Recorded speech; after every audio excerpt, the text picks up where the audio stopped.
Welcome everyone, thanks for coming along to the second in our knowledge sharing seminars for the STEP project. STEP stands for Sustainable Transitions to End Plastic Pollution. We're going to be recording today's seminar, so if anyone has got any issues with that, please get in touch with Saida. And then we will post the recording onto the STEP YouTube channel so that people who couldn't make it today or anyone else who's interested can access the presentations. I'm going to give an initial presentation today, just giving some very brief background into creative methods and giving some examples from some of the projects that I've worked on. Then Louis is going to talk in more detail about visual arts. Matt's going to cover puppetry. And then we're really pleased to welcome Sidika from ESDO, who's going to give us a talk about community engagement and research. And finally, Nelmo from Makuru Youth Initiative, who's going to give us a presentation on the work that they do with public engagement and public health messaging in Makuru.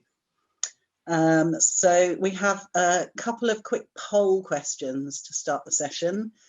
So this is good. We've got some mix of people who don't know that much about creative methods and some people who have used creative methods for research. So hopefully we'll have an interesting discussion after the presentations. I think we'll leave the Q&A until all the presentations have happened.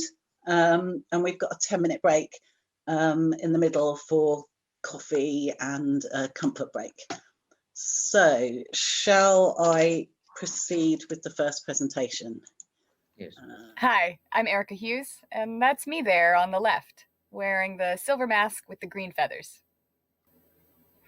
That's also me making this video for you this morning, but let's go back to the other picture. It's more fun. I'm a director, dramaturg, and performer who works in community-engaged theater. This piece, called The Light Rail Plays, was devised with young people from the US-American city of Phoenix, Arizona, and it took place entirely on the Phoenix commuter rail train system. A lot of my work happens in unusual places that aren't really theaters. This is a children's play that I directed aboard a warship, the HMS M33, which resides now at the National Museum of the Royal Navy in Portsmouth, England.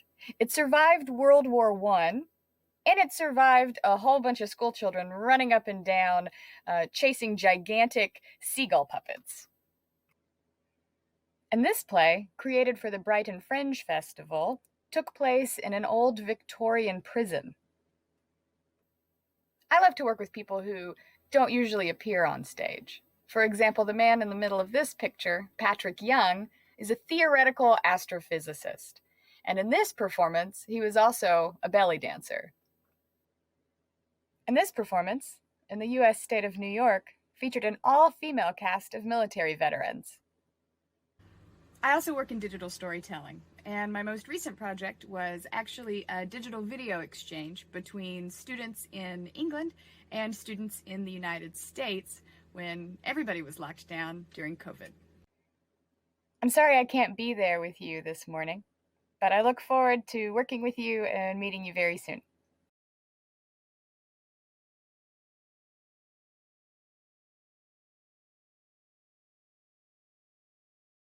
So I just wanted to start off by defining the idea of community-based participatory research. So really, this is research that's done in the community, with the community, for the community. And the whole idea of community-based research is that we're combining the expert and academic knowledge with an absolute, incredibly useful amount of local knowledge and expertise. And with the overall aim is for the research to be relevant and meaningful and hopefully have some real impact in the communities that the research is being done for. Arts-based methods are really appropriate for community-based research. Different art forms are used to explore and understand, i.e. research. So really research is about exploring an issue and understanding an issue, and to generate new knowledge. And these art forms don't rely on high levels of literacy or any expertise in the particular field, so they're more accessible and inclusive. And arts-based approaches tend to allow space for a wider perspective and a more empathic and holistic understanding and insight of the problems that are being researched. So these bottom-up and grassroots approaches can be really valuable for knowledge production. We can engage and empower local communities. We can share their understanding. These methods foster participation. They help to disrupt hierarchies and open up conversations, uncover hidden truths, and quite often reveal unexpected findings. We also use creative methods for knowledge dissemination. And they can be really effective because if you're messaging from trusted community sources, then these messages can have more authenticity within the community. They're more effective on the ground. We're using conduits that are proven because we're using conduits that have been recommended by the people within that community. And it helps to target sometimes groups, hard to reach groups like teenagers or young males, for instance. And some of the methods we use are really great for reaching large audiences. So, you know, if there's a song that's at a live event, or if there's a mural that's painted in a prominent position in a community, it's a good way of reaching large numbers of people. I want to talk a little bit about the AIR network, Action for Interdisciplinary Research Network. The AIR network was established to identify how best to involve local people in making solutions to local problems. We worked in Mukuru. Mukuru is an informal settlement in Kenya, in Nairobi, and more than 100,000 households live in small shacks with very limited access to basic facilities such as water, electricity, and toilets. And air pollution is a real problem in these communities. The AIR network is an interdisciplinary partnership of African and European researchers, together with community members from Mukuru. And we research topics such as what is the daily lived experience of air pollution, and how does the community definition of air pollution differ from the scientific definition? Who's responsible? Who should be responsible for making improvements? So we use participatory mapping. Some local artists painted a map of the local community on a canvas and then took that out into the community, and we got local people to identify pollution hotspots on that map. And this was one of the first times this had been done from this kind of grassroots up way. So we documented community voice viewpoints, and then we created outputs for raising awareness and for engagement. And these included plays, films, short films, music, and the participatory mapping. We used some different approaches for questionnaires. So you can see here on this board, we're asking a question in a different way and asking people to place stickers as to what they think the correct, you know, what their opinion is for the answer to that question. I think that was something like, who is responsible for reducing air pollution in the community? The creation of the outputs was always led by the community members. And I've got an example here, which is a digital story made by Dennis Wetche about air pollution in Mukuru. If we've got time, I'd quite like to play this.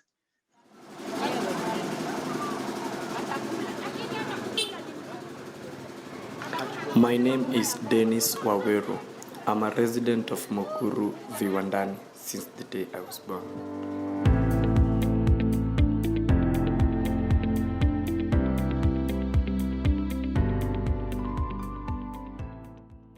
In Mukuru, we face a lot of challenges in terms of pollution because first, we are surrounded by polluting industry, dirty river, where all the drainages of the factory within the community end up to our river.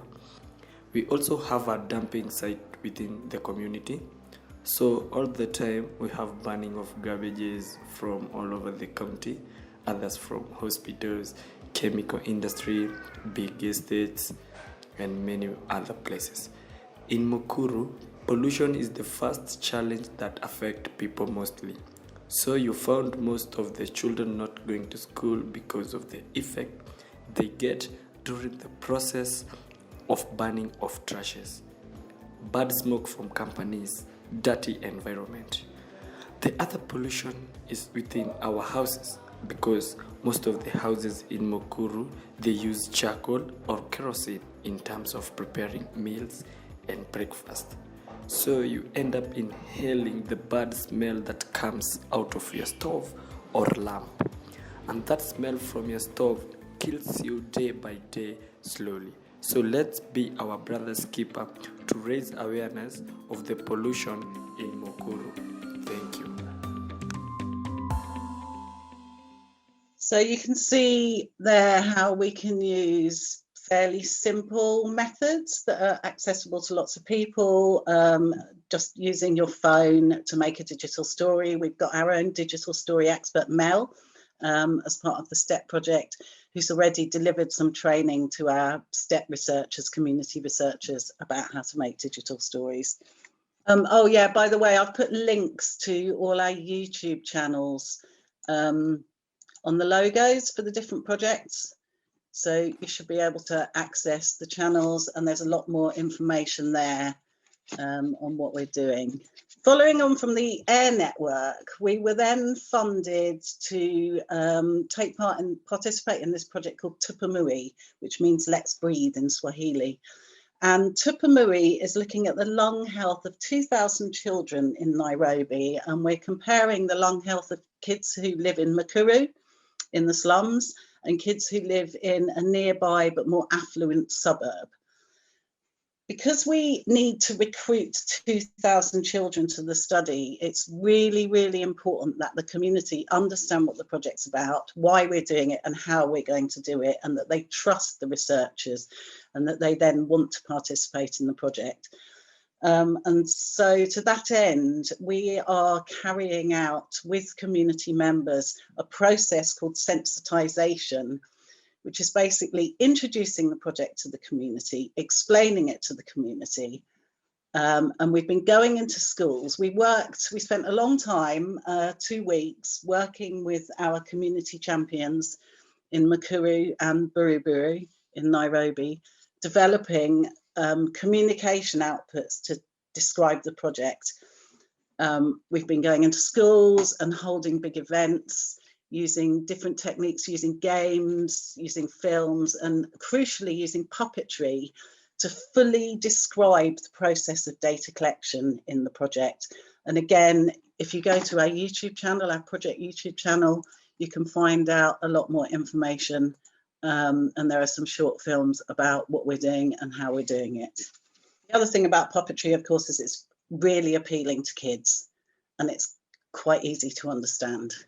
Yeah, so we use music, games and murals to raise awareness around lung health, and we'll also be using creative methods for knowledge production. So we'll be working with lung drawings. I think Louis is going to tell you a bit more about that in a few minutes.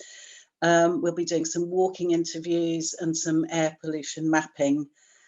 It's funny, this project had to go on pause because of COVID, and we're just about to restart data collection. So we're remaking the puppet show with masks. So we're making masks for the puppets, and we're going to show the new process of data collection, the new COVID safe process of data collection in a puppet show. So that's a really nice functionality, I think, of using the puppet show. I'll just play this video because it showcases all the different methods that we've used in the project. Stay.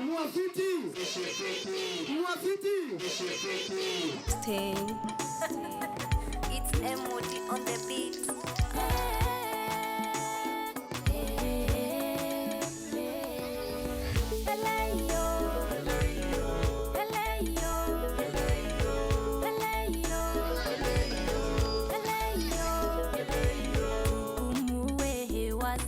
Maisha marefu,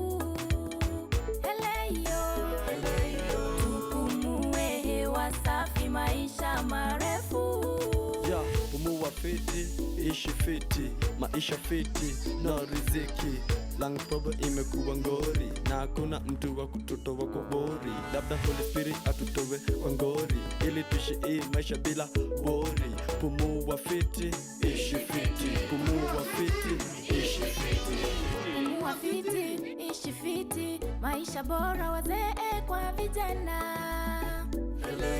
Pumua hewa safi, fanya kazi kwa bidii, wazee kwa vijana.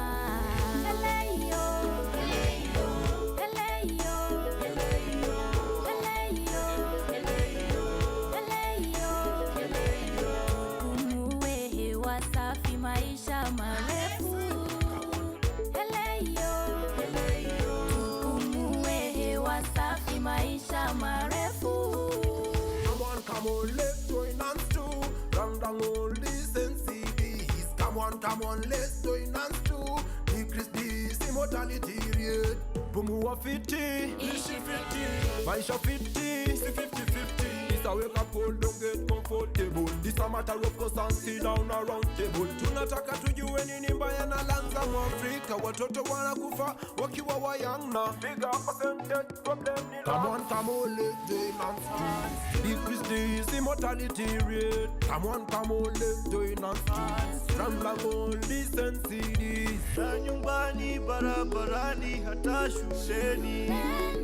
Wazazi kwa watoto, tujilinde.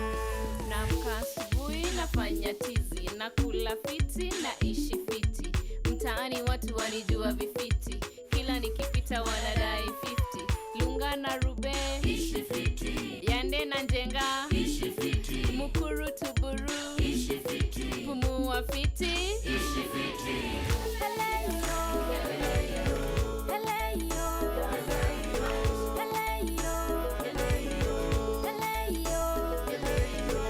Pumue hewa safi, maisha marefu. Pumue hewa safi, maisha marefu. Pumua hewa safi, pumua hewa safi we. Pumua hewa safi, pumua hewa safi we. Pumua fiti, ishi fiti, pumua fiti, ishi fiti. So I hope that gives you an idea of how much can be packed in, how much information can be packed in when you use creative methods. And actually it becomes quite easy to pull that information out as well when you're viewing the video. And we used an old Masai Mara chant as the kind of basis for that song when we were writing it. So it has kind of like, cultural significance too. Next, I want to talk about the ACT project. The ACT project, Action Against COVID Transmission, was a COVID responsive project that we carried out in 4 months last summer. It was extremely intense, and we worked with the Makuru Youth Initiative in Makuru to develop and produce a number of creative outputs to message in the community how to avoid transmission of COVID, basically. We were extremely fortunate to work with Makuru Youth. Nelmo is going to be talking later about their work. They are very experienced in delivering messages to that community, public health messages. And we worked together. I think we supported each other. We filled in each other's knowledge gaps. And it was most definitely a process of co-creation, and it was most definitely led by the community. We produced a comic, we produced some puppet shows, murals, 4 murals were painted in prominent places, and we used some citizen science approaches to make some infographics that could be shared on social media, and these were answering questions that came out of community consultations. These are questions that people in the community wanted to know the answers to.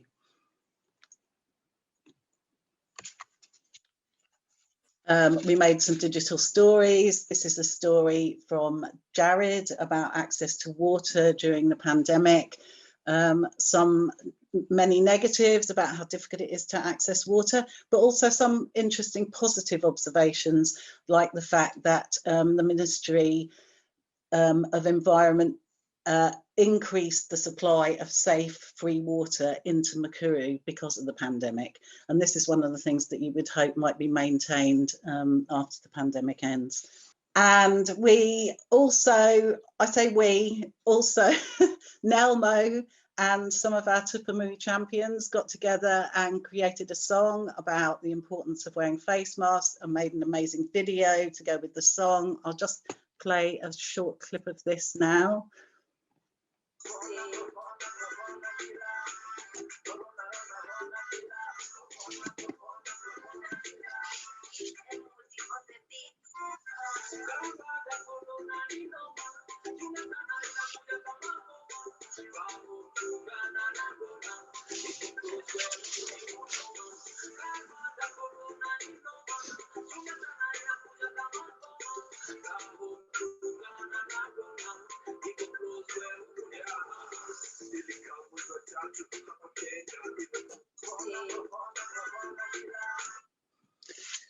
So please go to the YouTube channels and watch, finish watching this video, and also some of the other outputs from the ACT project.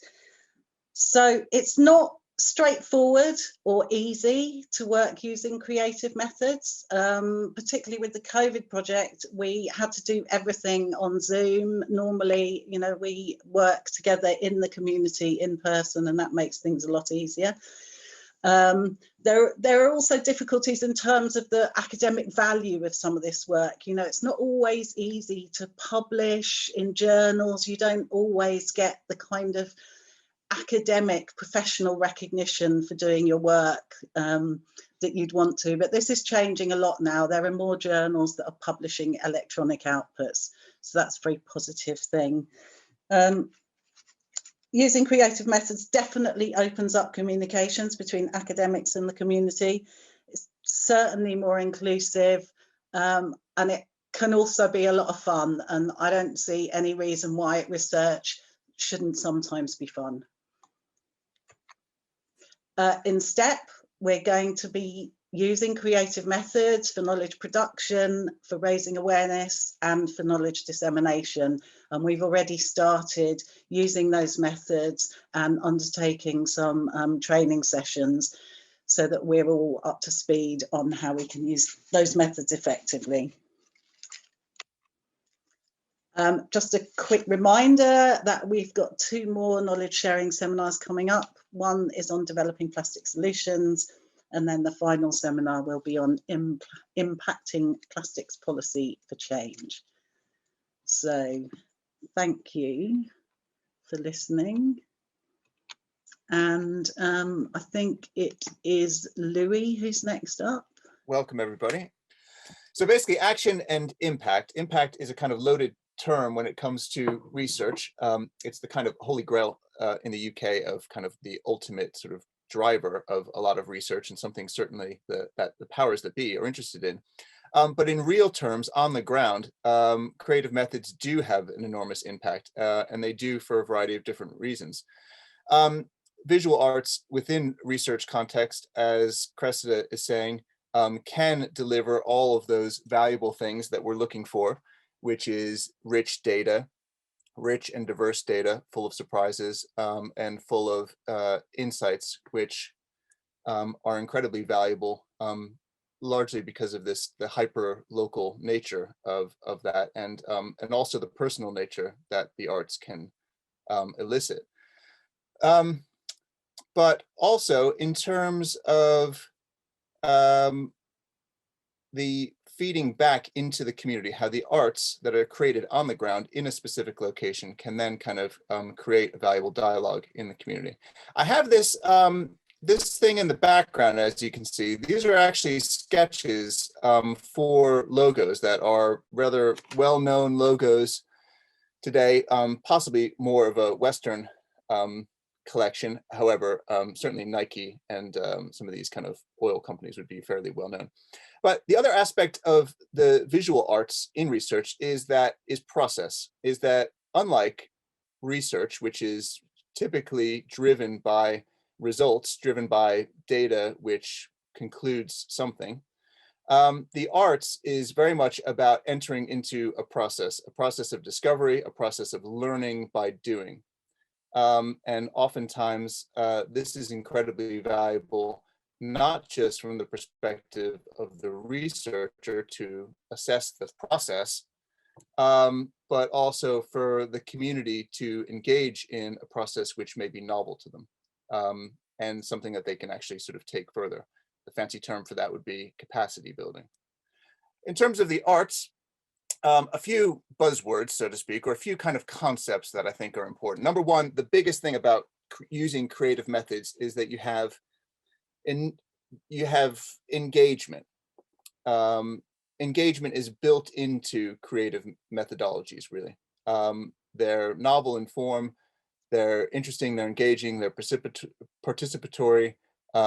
You have to be active, and therefore engagement is sort of part of that.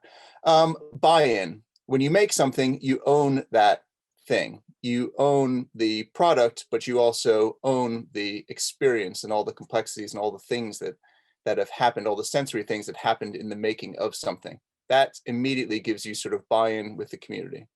Memorable experiences, again, same kind of thing. Reinforcement of project aims.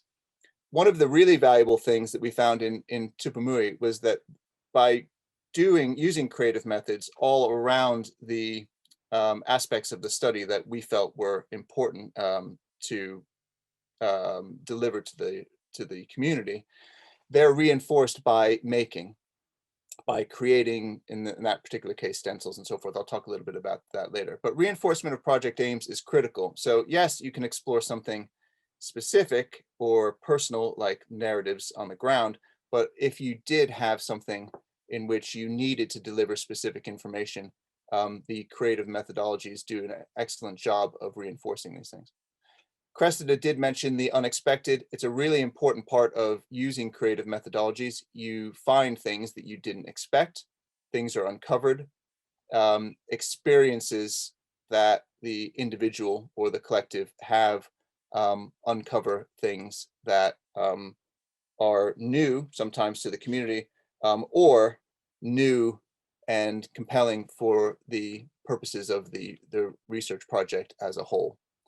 Innovation, things happen, skills are built upon, new skills are developed, new ways of doing something. There's a set of tools and creative methods, but how those tools are used, it's very wide open, and these tools there's innovation within the use of these creative methods. Adaptation, local knowledge, understanding the ways in which local communities communicate to each other, bringing in creative methods so that these become adapted. Again, a bit like innovation. And dialogic, Cressida mentioned this, the arts create a valuable dialogue between the researchers and the community, and also between the community and the community. And novelty. These forms, although not always novel, creating any piece of artwork is a novel act. One of the things I just wanted to show, which I think was particularly important in terms of thinking about the value of creative methods, is testing. That's why I showed that piece in the beginning of people developing logos that we know very well. A lot of creative methodology is about first dipping your sort of toe into the ocean, seeing what is happening. And a lot of that is about really good quality kind of prompts, letting the community kind of tell you what their concerns are. A process of consultation on the level of paintbrushes, markers, paper, pens, and so forth. Tupamui had 3 phases: sensitization, quantitative and qualitative data collection, and dissemination. And the arts can really be in every part of that. It can permeate through all of these different sorts of activities. And one of the prompts that we did here, and again, they're very simple, but there's a reasoning behind these prompts, was to draw the thing you like most, create a superhero from a crew, and what would that superhero be fighting?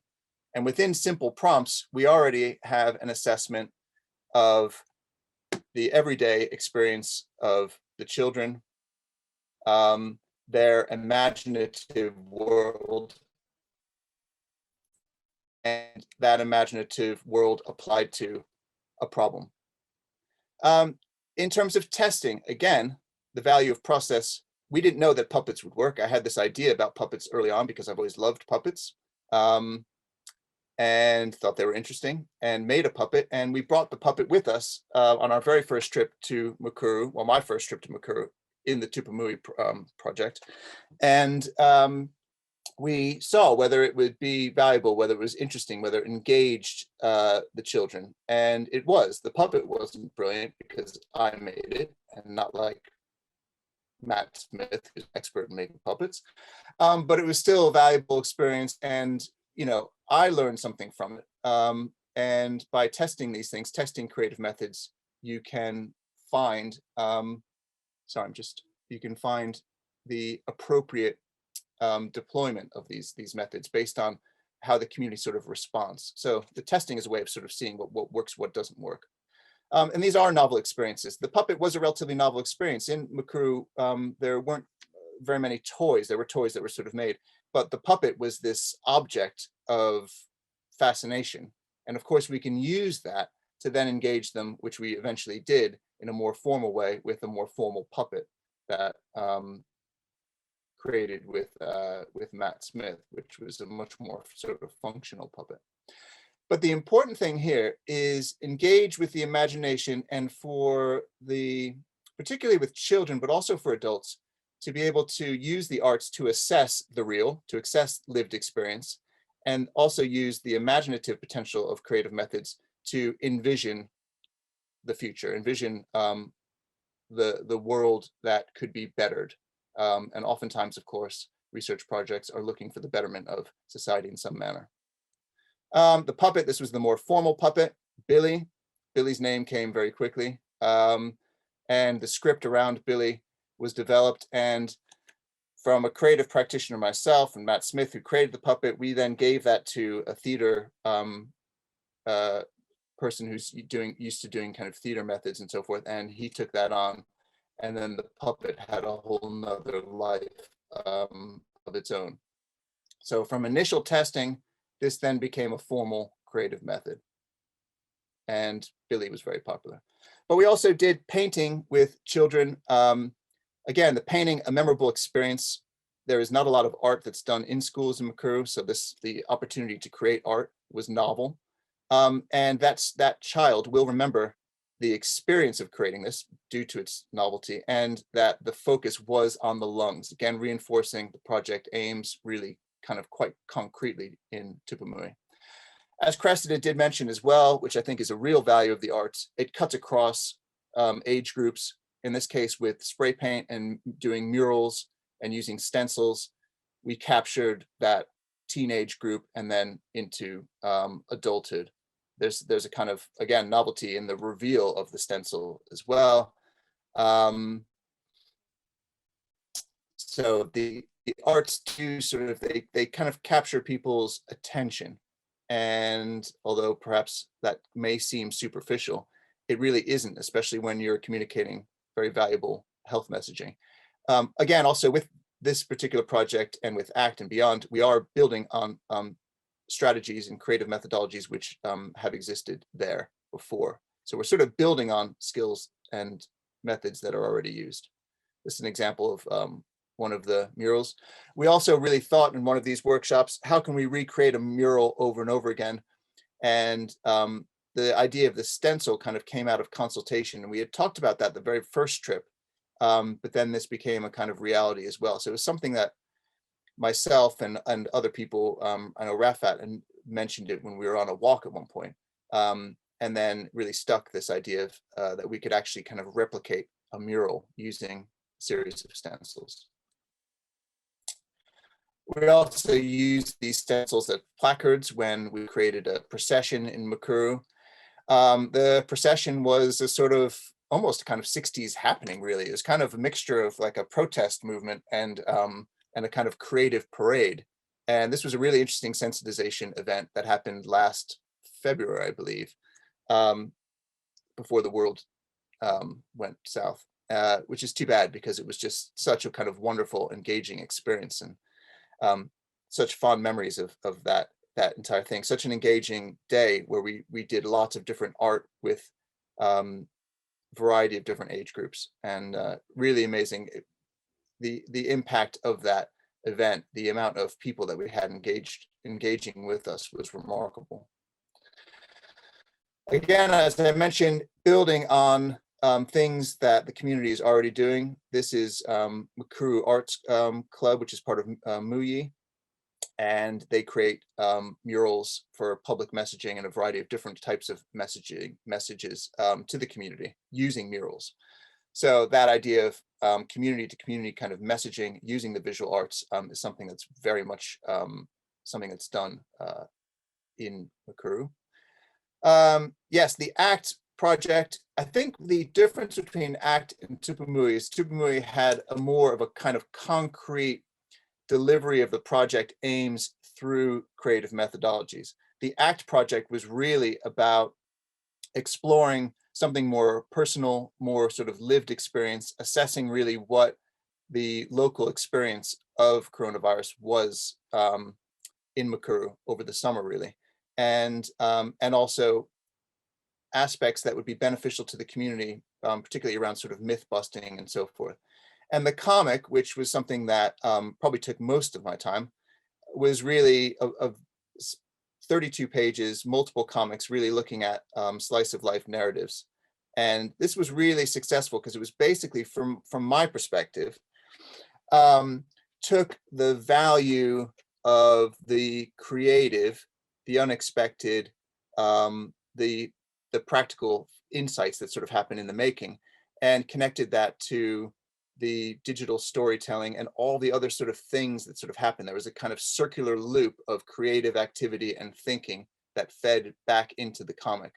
So as Cressida had mentioned, it's not an easy thing to do this, and it's not an easy thing to control. It's something where you have to sit back and you have to sort of see how things are developing. So it can be a tricky but highly rewarding process dealing with creative methodologies. And again, the important thing about the ACT comic was that it was completely made by the community. I facilitated the deployment of the tool, how to use the tool of the comic, as I talked about to you guys previously, but the community made the comic. The community made the comic for their community to deliver their own perspectives, their own observations, their own stories, and their own kind of creative imaginings around coronavirus. Here are a few of these comics here. And the comics are highly diverse, which is great, which really, that is a record of the success of a creative output, is diversity and personal investment. Even taking on the kind of satirical and highly imaginative. And then lastly, just to talk a little bit about process. Yes, we also did the logo. Developing the logo wasn't just about, oh, we need a logo, can we develop it?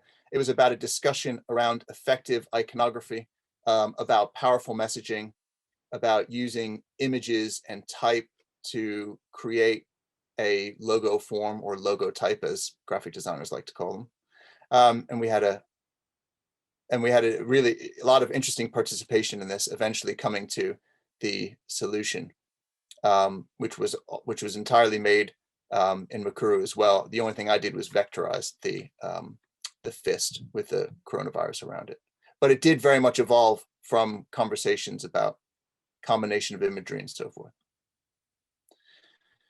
And I think this is my last one here. So ownership. Sorry, I hate these little boxes here. I can't read my type.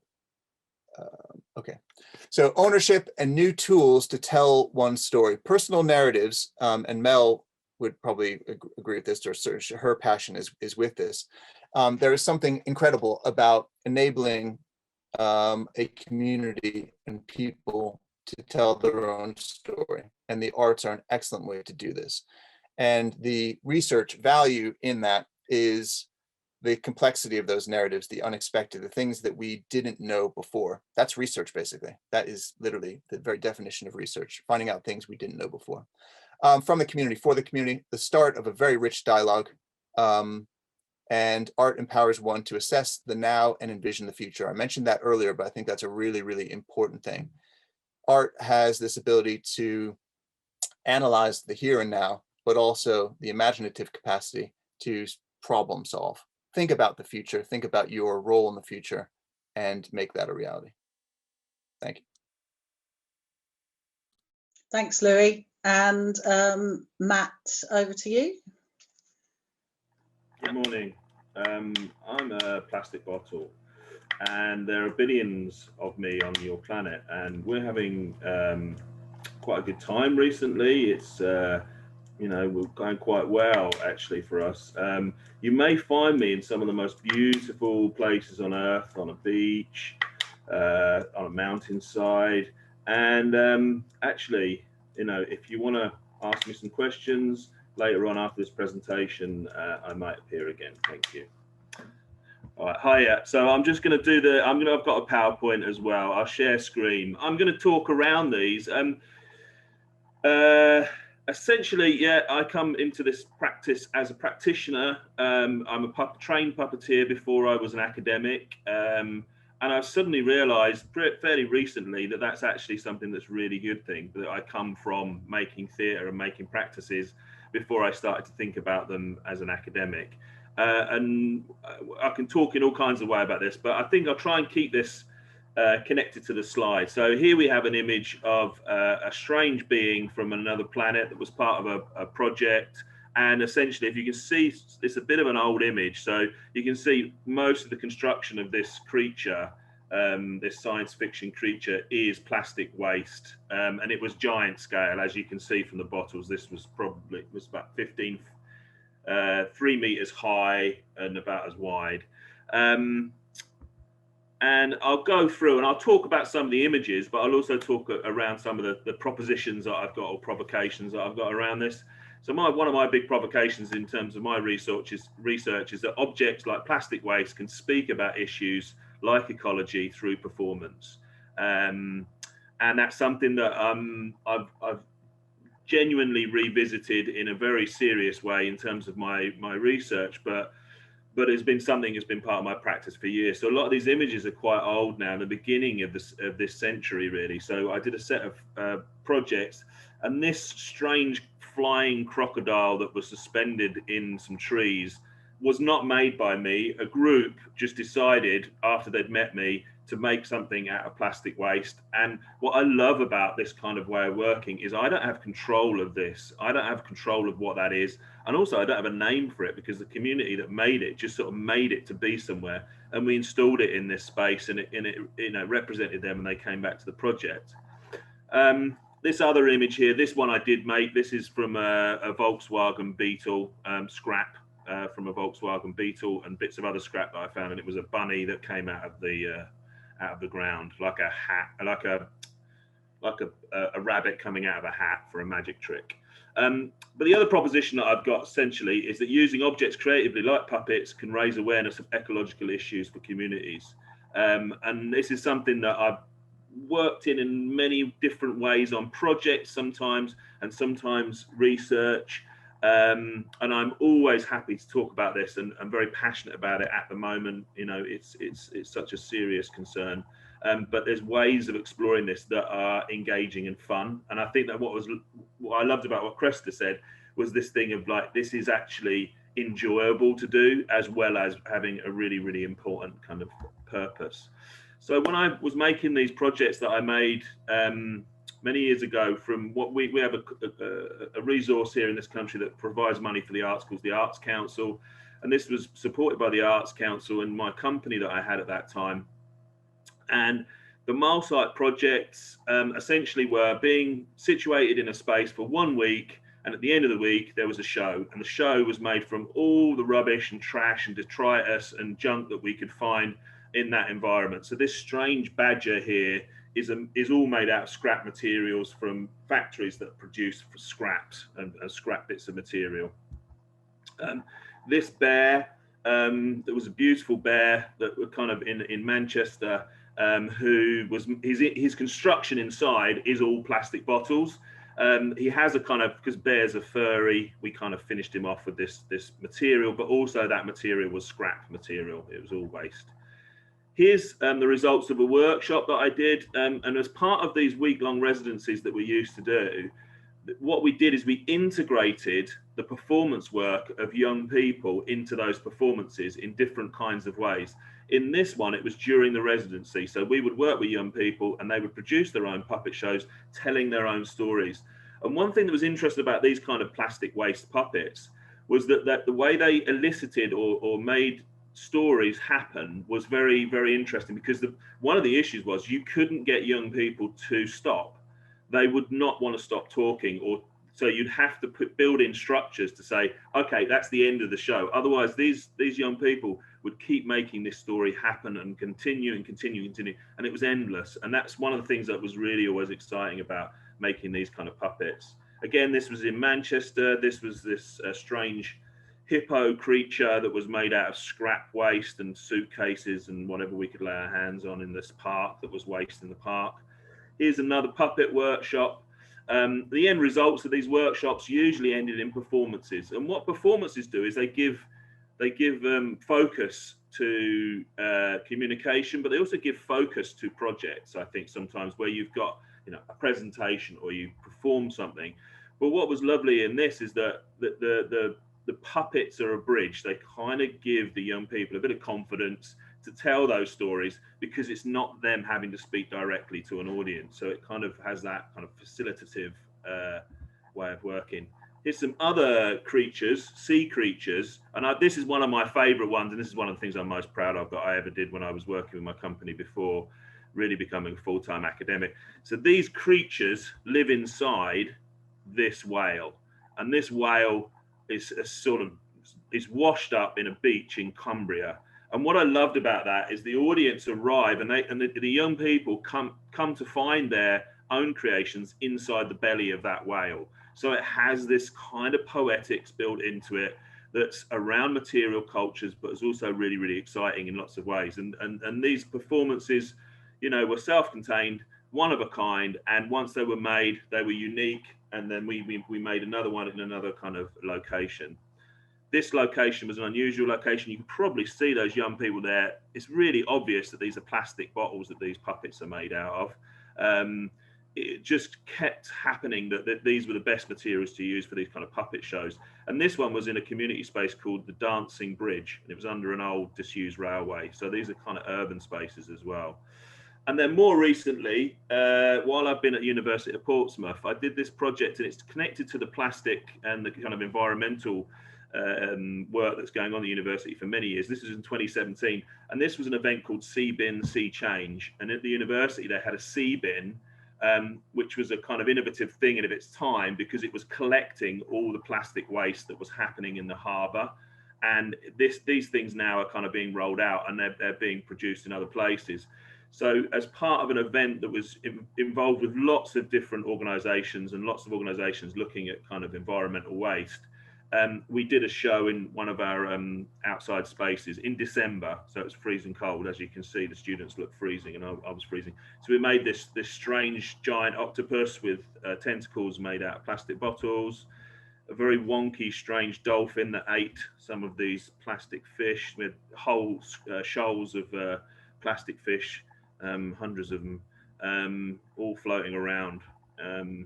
And then this is the background to the work that I've and the collaboration with Cressida and with Louis and Saida and with everybody who's worked on the ACT project, because I think and with Mel. And what I love about these projects for me is that it's not exclusively one art form. There's lots of art forms combined together in an interdisciplinary sense, working together towards the same kind of outcome, which is communicating really important information. And puppetry just happens to be one of those things. So in this project, what was kind of joyful for me, I guess, was the fact that I could actually share techniques about puppetry. And one of the techniques that seemed to be quite popular in this project was shadow puppetry, which is closely aligned in an interesting way with the comic books and with also stencils, actually, because they're very, very bold figures that kind of produce these kind of very lovely, simple images. And then we had these beautiful animal puppets. And then this final sort of end of this little presentation, I might have gone at 1,000,000 miles an hour, so if you want me to go back on anything, I can, is what do puppets do? Well, essentially they can capture imaginations, they can engage audiences, and they can communicate complex ideas simply. So, you know, there's 3 ideas there. And this image here is after the whale. So this is kind of when things become kind of incredibly beautiful in terms of the environment. So these windsocks that I made out of plastic bags, this one's it's not being blown in the wind much, but in Cumbria, it's on the west coast of the northwest coast of the UK. Lots of wind and lots of weather, but this amazing, beautiful thing happened. So we installed the whale, we installed these windsocks around it, and then after the show, there was a massive rainstorm, and then this rainbow, as you can see in the image, appeared, and it framed the performance that we'd made. So we just had this kind of like epic, beautiful moment, and it's probably one of the greatest things that I've ever experienced that I've had a hand in making.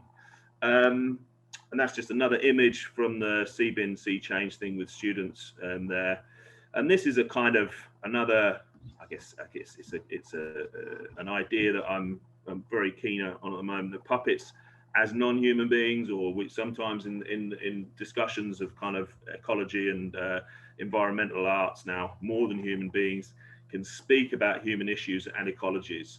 And I think there's this kind of interesting time to think about material culture and materials, and how materials can actually get us to think fundamentally in different ways. And that can get incredibly philosophical, which I'm not going to do today because that's a bit boring.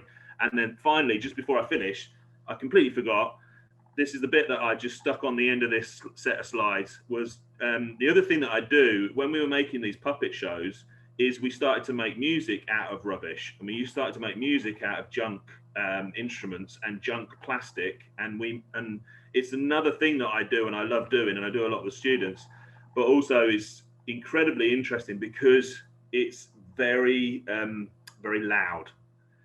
You can't ignore it. And as one puppeteer from America, from Bread and Puppet Theatre, said once, it's louder than traffic. And if you're going to capture the imagination of people on the streets, things have to be louder than the traffic.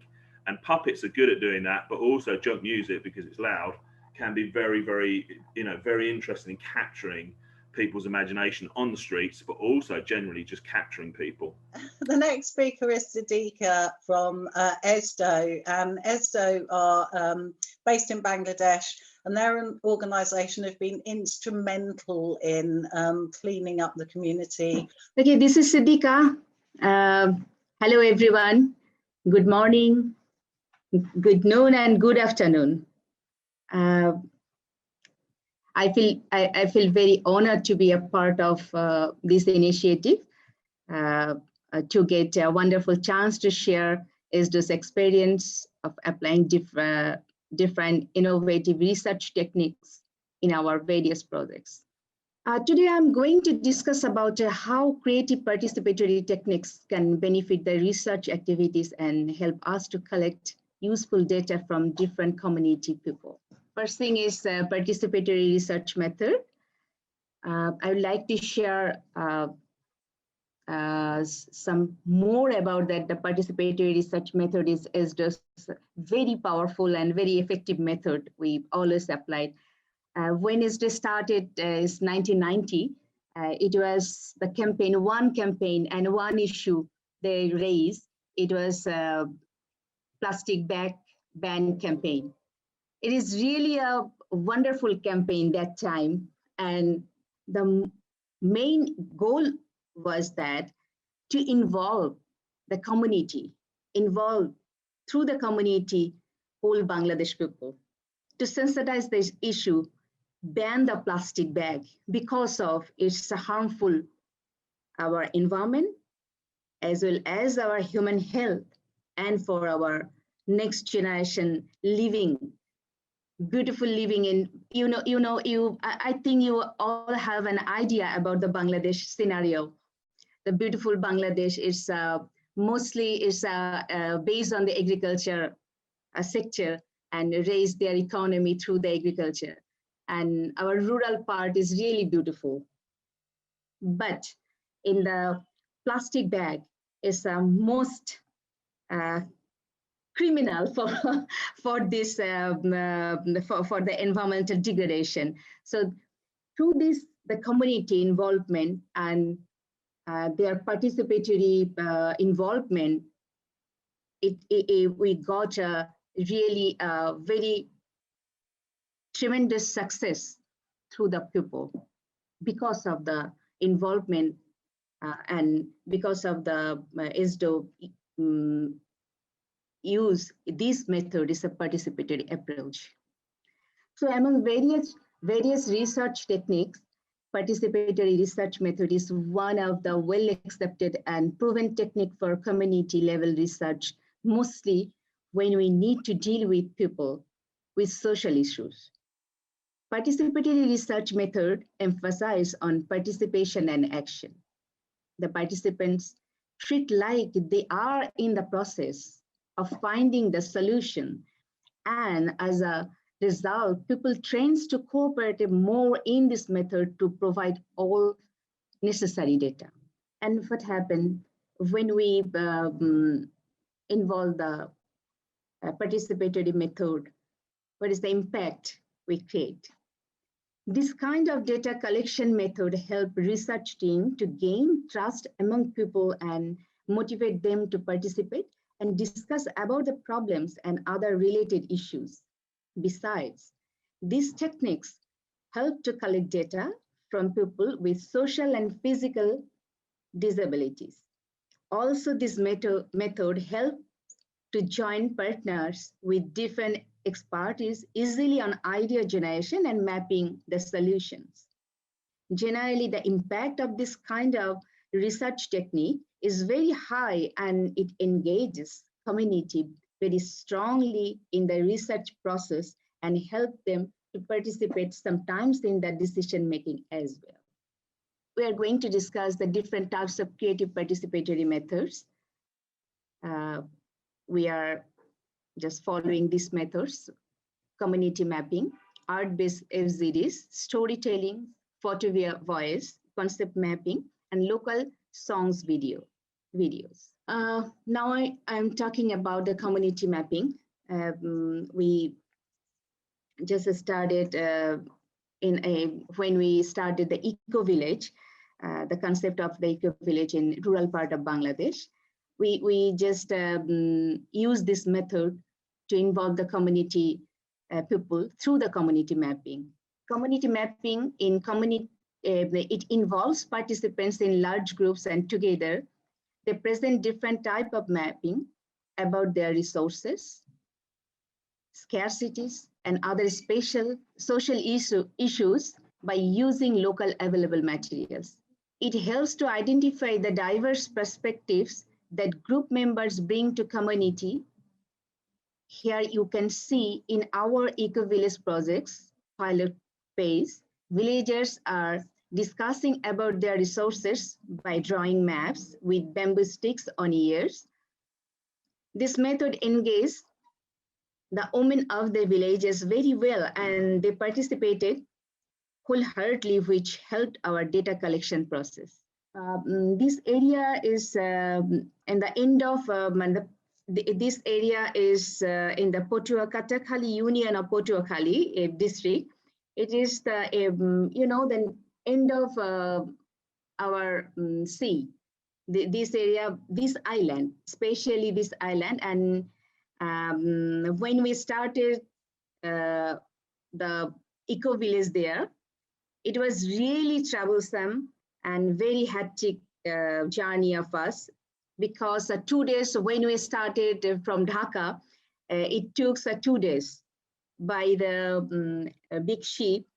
So it was really a challenging work of ISDOs also. So this is one of our technique we just applied, the photo voice techniques. It helps really a tremendous achievement we got, because when we think about the brand audit in Bangladesh and who are the main polluters in plastics, bottles, and other sachets. When we did this survey, when we did this research through this method, we got a very successful results from this way. So photo voice technique is one of the best methods we have used so far to have a proper idea about the real picture of certain problems and environment and human health. It is mostly useful to get people's original perspective on selected issue and helps to get the true data easily. Here you can see some of the photos of brand audit, and we did our ban single-use plastic project. We collected photos from our target audience to find out which companies are mostly responsible to use single-use plastic in packaging. It also gave us a clear idea on tendency of people towards consuming single-use plastics. Next, please. Yes, now is art-based FZDs. I know, but many of us we are using these methods for the research. Is focus group discussion based on drawing the information through the local techniques among different group of people. It's area mapping, and when we did that in our eco villages, so we found really they are actively participate in this process, and they think about more, and they did brainstorming that time, and also they also take not only they just highlighted the problems, they also think about the solution as well. So we got the two ways, the solution and problems from them.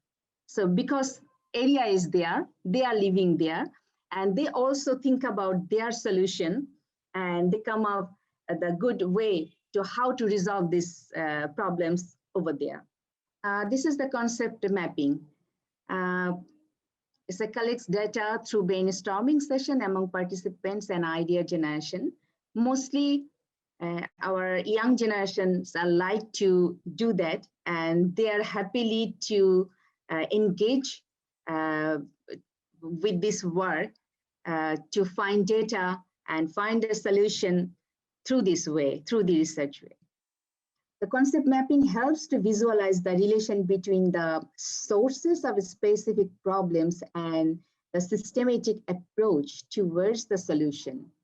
It helps the participants to be creative in analyzing the problem and to clarify and structure ideas and connect into core solution by using different strategies.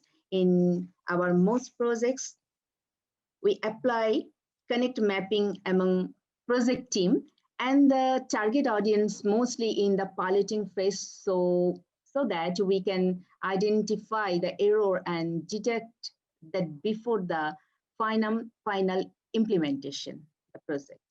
This is storytelling. It's a really interesting method where all of them we apply this storytelling. Storytelling is lively and also sensitized, also encouraging the people who wants to tell their story, it's come from their heart, it's come from their livelihood, it's come from their daily living. So it's really interesting method to collect data very easily, and it's really a thoughtful information to collect through this way. So gather data and through sharing experience stories with participants and connect them with the targeted problems, and it helps to gather information mostly in underprivileged community and children. So many interesting and very heart-touching story ISDO got. So there are different projects. We all know that storytelling is a very useful method to gather data through sharing experience and stories with participants and connect them with the targeted problems. And ISDO try to use always this technique in our various projects.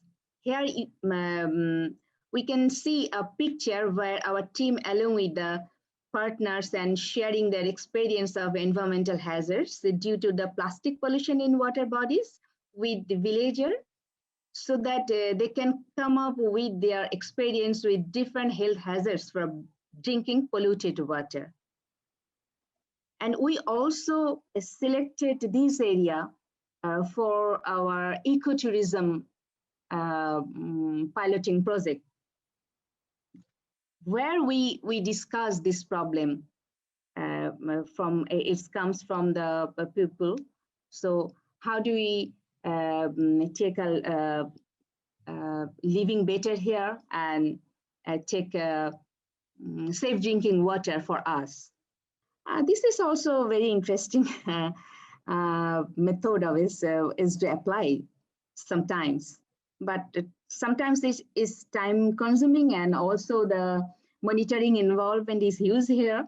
But we try to use this method as a folk songs, especially for the people who are not very much relate with us, relate to the issue through the reading or through the hearing. But sometimes a song is very powerful. They can relate to their own life, and they can relate to their problems as well. Effective and creative method to use local folk them to prepare song video to connect with the participants and gather their opinion on specific issues. And we are trying always give back great success rate to our people about problems and solutions. Here we are going to share a video. We can also hear about that. Okay, it also related to the people is really happy to listen and involve with them directly and aware themselves their own. So sometimes it's words, and sometimes it's through the method. Sometimes it's words, and also the song, also the video clip is 1 minute, or a few seconds video clip also very relate to the people to come up the main issues of which we want to know about through this research way, so we can get it. So anyway, that was my last slide. So thank you very much to hear me. Thank you, Sidika. It's really interesting for us to see those methods being used in Bangladesh, because I personally have much less experience in Bangladesh than I do in Kenya. And, you know, there's so many commonalities. Clearly, you know, these arts-based methods reach across language and across age groups. And, you know, they do have this sort of deeper penetration, don't they? I think, I mean, you don't get many kids crowding round to read a research paper, do you? You don't see that very often. So anyway, now on to Nelmo from the Makuru Youth Initiative.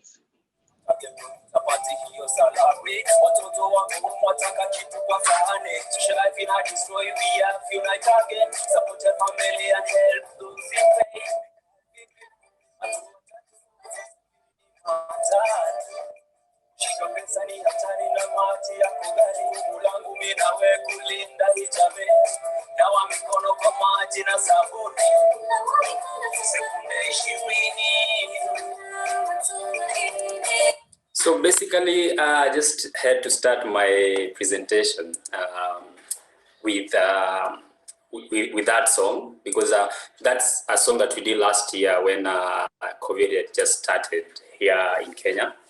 And basically what we were doing was trying to pass information just before we had the first case in Kenya. And so I'm just presenting what Mukuru Youth Initiative does. And unfortunately, those who came before me have already shared a lot about what we do. So I believe I just make sure that my presentation is as short as possible. And basically just to share some of the things that we've been doing, both in collaboration on the projects that I've talked about. Sorry. Both on the project that we Cress and all the other speakers have talked about, because I think a few people have touched on projects that we have done collaboratively with them, including March, Louise have mentioned them. But I'll just talk more on how MUI has been using art over the years, because then there is a lot that we have been engaging in. And so Mukuru Youth Initiative in Mukuru, and we work with young people both in art, but also engaging young people who are not artists through art to be able to advocate for different issues in the community. And for us, we say it's art for social change. And so this is just a brief about how we came to being. And so we say our main focus is to be able to build youth as change makers. And this came out of young people from different areas in Mukuru. Mukuru is an informal settlement in Nairobi, and we have more main areas. We have Mukuru kwa Ruben, kwa Jenga, Mukuru Viwandani, and Mukuru Kayaba. And these are areas that have different, they are in different constituencies. So constituency are represented by members of parliament here in Kenya. So, and so why art? First of all, it's because if you want to engage young people in Mukuru and you just want to hold forums and other things, it's very hard, because then they're not as interested as when you use art, both as creators of the art forms, but also as people who get to consume these different arts. So that's why on this photo, you can see different forms of art, from dance to visual art. Then, so visual art, I think this photo, although a different one, but this one was shared by Cress and Louise, I think, on their previous presentation. So I won't dwell so much into it. Something else that we focus on is also film. So we use film to be able to talk about different issues. And why do we use film? We use film because then we are also able to welcome community members to play roles in different films. So if, for example, we want to highlight issue about lack of water, we don't have to get a very established act out there, but a community member will be able to play that role because they get to understand some of these issues and their first-hand experiences. And then now we can be able to talk about it with other people. Then, of course, there is music. And this is the point I get to play this song.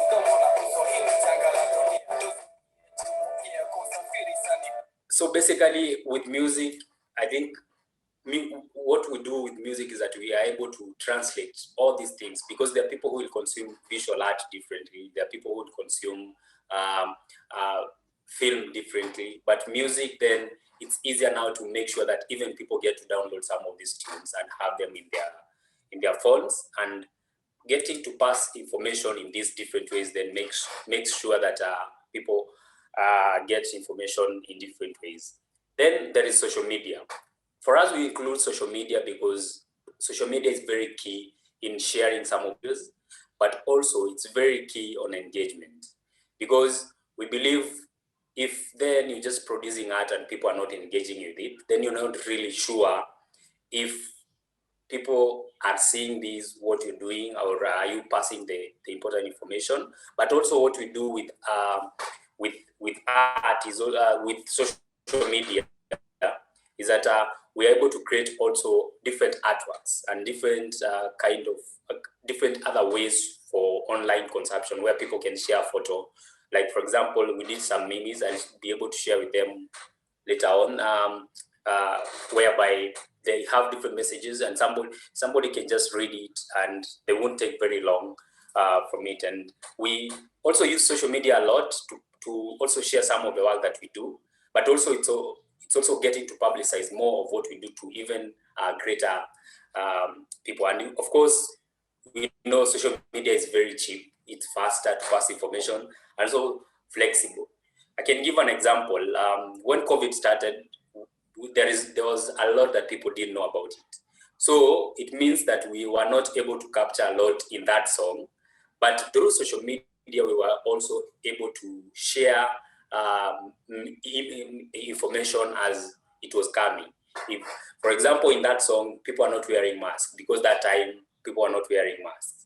But then later on, people started wearing masks, and we started to encourage people through social media to be able to do that, because then we could not hold big events, and I think that's where I'm going to.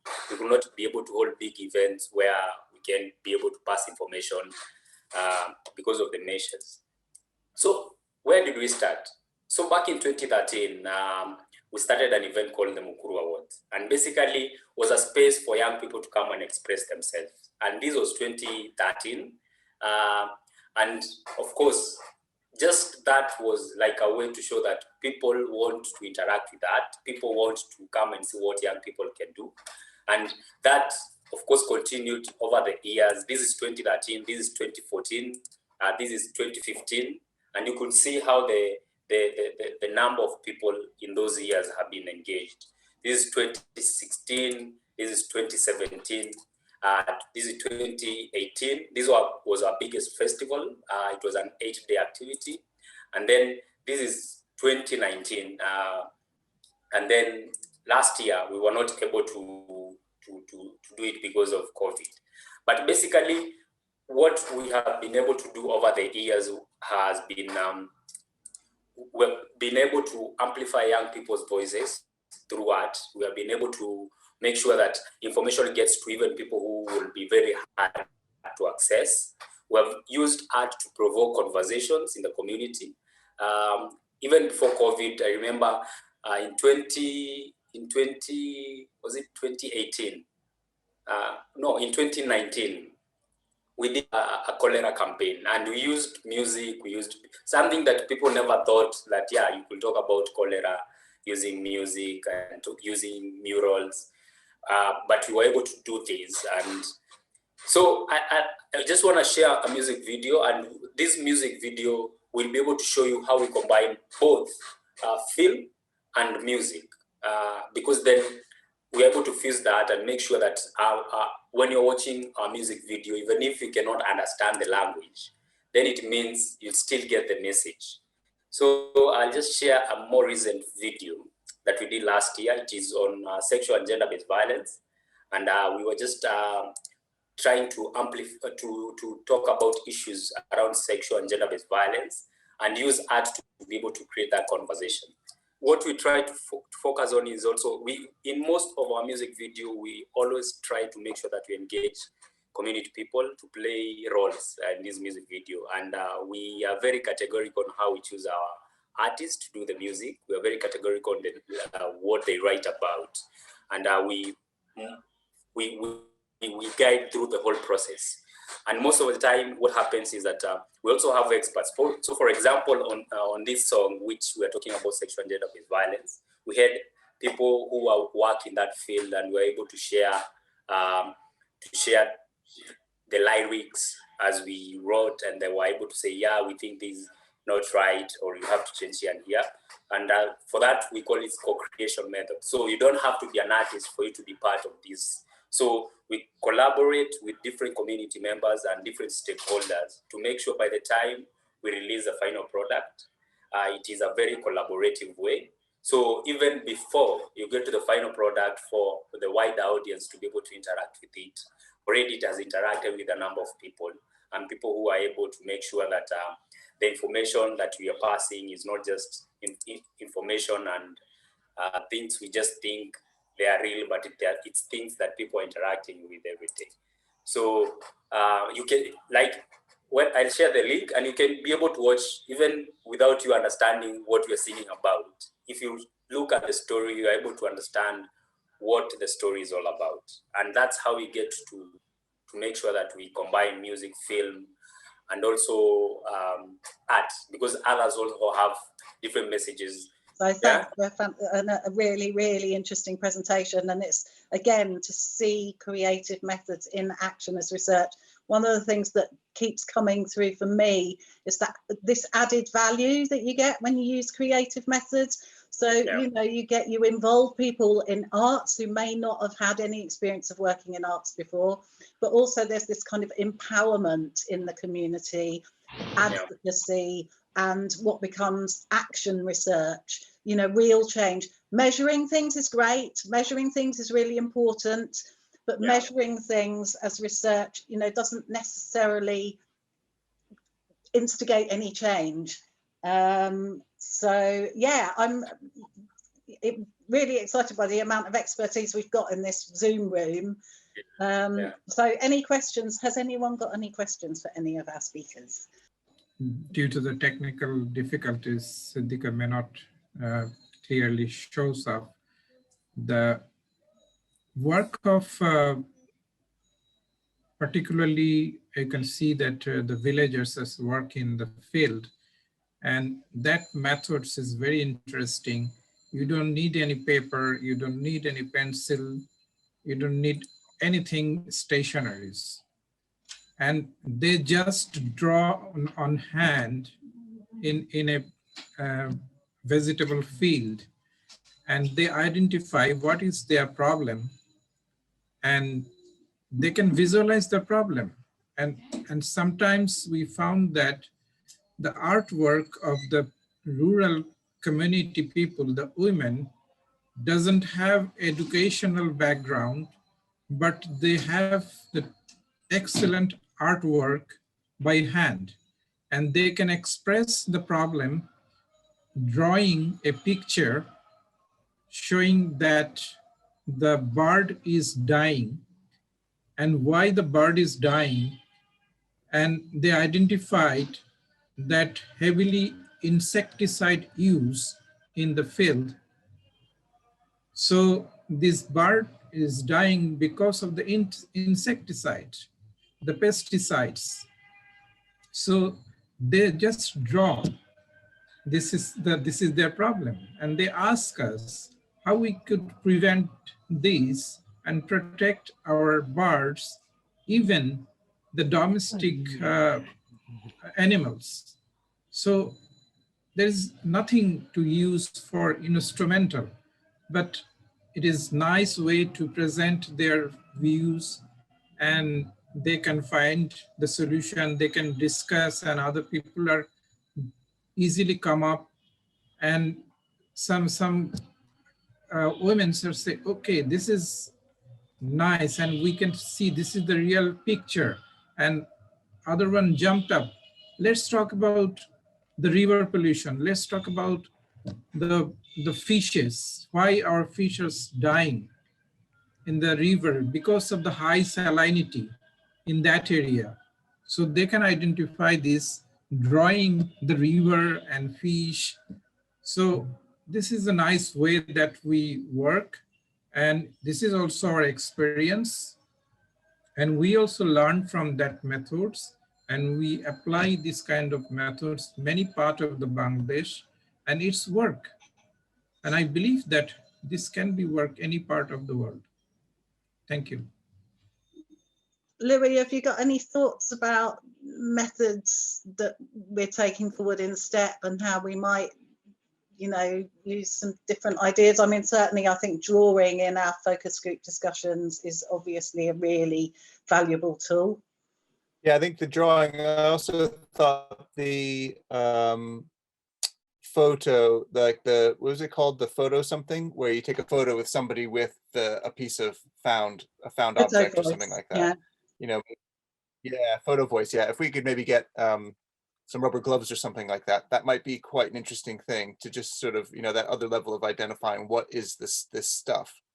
But I think also really love the the mapping in sort of dirt. And Cressida and I had a discussion about the idea of using kind of colorful sand or something like that. I'm almost thinking I saw a mandala done once, which was all just in sand that was on a floor, which was incredibly elaborate.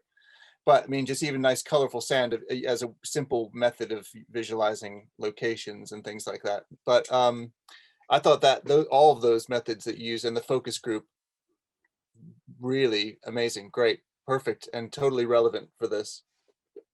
Yeah. So I loved Matt's whale sculpture on the beach in Cumbria, was it? Where did you say it was? Northumberland? Yeah, Cumbria, yeah. Right. Yeah. And then people like using that as a space to put their ideas and create ideas and then leave them there as a kind of it's like a sort of communications depot. I'm just wondering if we could do something like that for kind of anonymous data collection in a COVID safe way. Of course, one of the problems that we're facing with STEP is that everything has to be done in a COVID safe manner. So we can't do the parades and the, developing puppet shows for real on the ground or street theatre. So thinking of these alternative methods is quite important. I mean, I think a lot of, what's interesting now is everybody's using this format now. Everyone's has to use Zoom, and sometimes Zoom's got a lot of artists now. I saw a great artist whose heritage is from Japan, and she did this piece with a Japanese puppet theatre form, which is just flat images like comics, but they were kind of a tradition, and they're really easy to get information across. So it's the form's called kamishiba, and what it is, it's just images, and it's another image, but the storytelling, and what was lovely about the presentations today is that everybody's talking about the way that storytelling facilitates ways of getting information across, but also, you can use poetics to kind of mix that in with science, and I think then it becomes really powerful because it's about for me, it's the poetics of things in themselves. So what is poetic about a plastic bottle? And it's like, it's not because we're saying we want more plastic bottles, but it actually just makes us suddenly think differently. We can think slightly differently. So that's the sort of thing that I think is so exciting.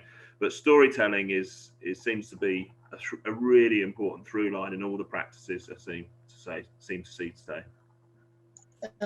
Also, the fact that really the solution to the issue of plastic pollution on the planet today really has to be about all of us using a lot less plastic. It's not just disposing of it in a different way or recycling or this, that and the other. It's really about us turning off the tap, that we have to stop using so much plastic, and then thinking about how we can use these creative methods to raise awareness and encourage people to change their behaviour and the way they interact with plastic every day. And that, I guess that's the tricky bit, but it's also the real nut of the problem. Yeah, maybe just to mention something. I think also something else we have discovered in Kenya is that people enjoy things that are really funny. And for example, what Matt started with, I was already smiling over here. And like just thinking around, yeah, of course, let me tell you, there is music videos that are not that quality, but they go viral just because of like when somebody sees it, they want to share it. And I think that is the next thing we want to explore, whereby we don't just do it pass information, but we want to make sure that people can be able to pass it to the next person. And I think getting to combine these different forms is also very important. And I think also, like, for example, the previous, when we were doing ACT, for us, it was the first time we were interacting with you guys as MUI. And of course, there's so many other things that are also shaped like the way we want to do things, even moving forward to our other project that we'll be implementing. Because then we were like, so this thing can work. So it's more of exploring, and I believe also with the plastic project, we'll try and see how we can explore that. Unfortunately, I know COVID had decided that for all the creatives, you have to be in a box. You cannot do things as you want, because, for example, like the big puppet Matt had shared. I was thinking that is something that people can be able to interact a lot in the community, because you just have to place it. So James was telling me, I can't remember which country it was, but there was this guy who was doing an experiment, and he just went in a community.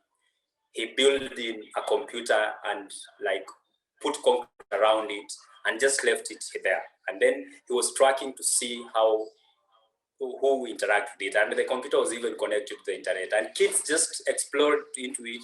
They started using it. Everybody in the community started realizing, wow, it's something we can be able to use that. We can get information from it. And that is just something that's thinking about the puppet that Matt shared, just thinking about it on how we can be able to do that. Although right now, of course, in a COVID, when we say in a COVID safe manner, then things get complicated. But what do we do? Yeah. Well, I think we should be applying for 3 years worth of funding to use creative methods to address the problem of plastic waste personally. So, and I think we've got a really, really strong team. I think we're in a really good position to do that. So this is a relatively new area for me. And there was a sort of a comment at the start about how it can be more difficult to get sort of published in sort of high-ranked academic journals using creative methods. And I suppose I'm just interested to hear kind of a response to that sort of challenge. So the challenge around the sort of, maybe it's around the robustness of the data, or how you kind of triangulate with sort of different approaches and methods. Are kind of the field notes really important? What's just a little bit about the practicality of what's really important in terms of kind of making this work. Thank you. Yeah, I think one of Louis probably got something to say about this as well. I think one of the issues is that there isn't a kind of agreed evaluation method, but it's also in the nature of the methodology itself that it becomes quite difficult to do that. So yeah, and it really is a problem. Lots of people understand arts-based methods for dissemination of projects, but some people really struggle to understand it as a research process. But if, as Louis defined research, which was finding out things that we don't already know, I think that's what you said, then it becomes very obvious and very clear how it can be a research method. I don't know, Louis, have you got anything to say? Yeah, I mean, I think you can have a discipline-specific analysis of creative methods. For example, as an illustrator, I could deal with creative methods on the level of the image, on the level of the output as an artifact.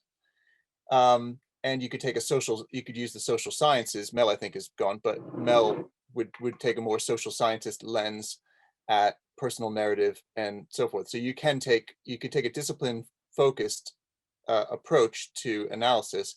You could also take art therapy approaches and modify them. A lot of the approaches to analyzing creative outputs are emergent. But that doesn't mean, just because they're emergent doesn't mean that they're less valid. But it is true in general, in terms of at least sitting next to science, that science wins in terms of having maybe that greater validity. But I think in terms of actual visibility and real impact, the arts does an exceptional job. I think it's just more a matter of that. I think the writing up, the formalizing of these outputs has to be done well and robustly. And because these projects are often quite long and large, and as you say, there's a lot of content there, putting all of that together can be kind of an enormous and complex task.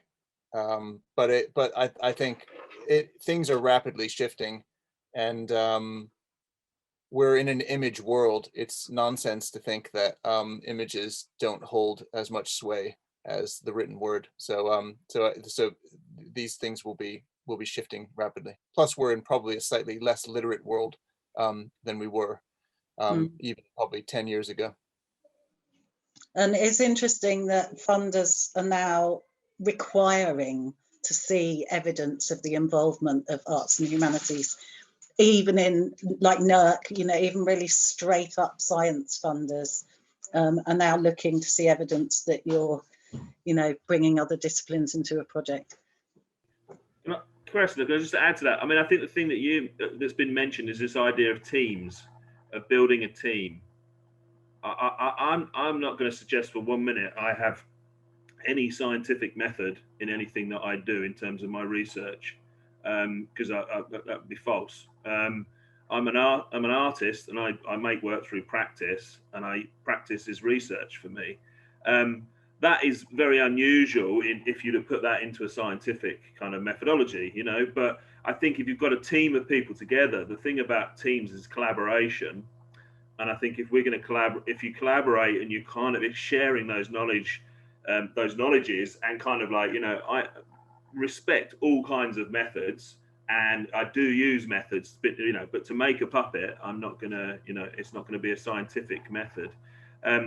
But that can collaborate. And I think what's great about these projects, and one of the great, I guess, kind of aims of these projects, is that kind of collaboration between science and arts practice, which is incredible, you know, very, very exciting. And from my point of view, you know, very enriching as somebody who starts with art, first of all, really, but not art that's just kind of not part of the world. So I think for me as an artist, and I know we've talked a bit about this, context is so important to what we're doing here. And it's not just a case of just kind of going, well, we'll just make some art and it'll happen and it's all going to be fine. You know, it's really rooted within the context. It's like we're working with working with Nelmo, it's that sense of, you know, the community is part of that process. So it's not just about, oh, just throw something into a space and hope it sticks and hope it happens.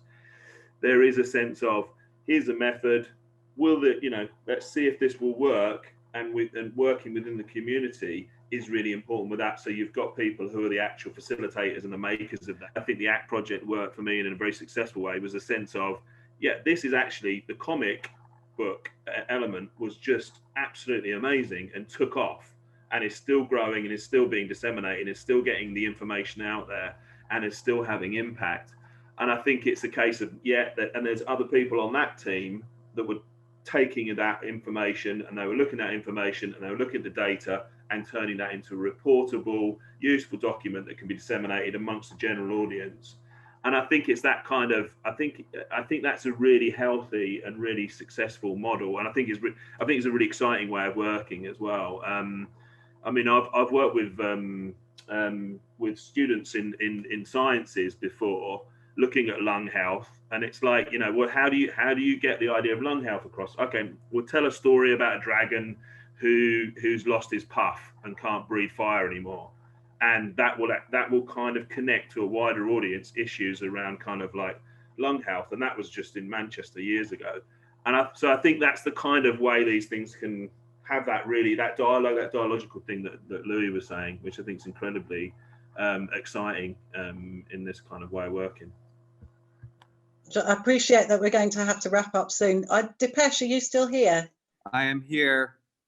I just wanted to ask, so Dipesh is part of the Flip Floppy project, which is a really interesting project where they've created a traditional dhow out of flip-flops that have been found on the beach. Is that right? It's kind of like recycling the flip-flops into this dhow, which has become an education and awareness raising tool around the issues of plastic waste.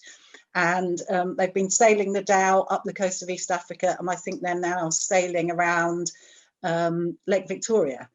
Dipesh, have you noticed any change in behaviour in the villages that you've visited in terms of, you know, people collecting waste, recycling waste as a consequence of what you've done? Thanks, Cressida. The bit more to the flip-floppy dhow. It was only covered with flip-flops, but the entire heel, the entire boat was built from about 10 tons of recycled plastic. So the keel, the ribs, everything about it was plastic.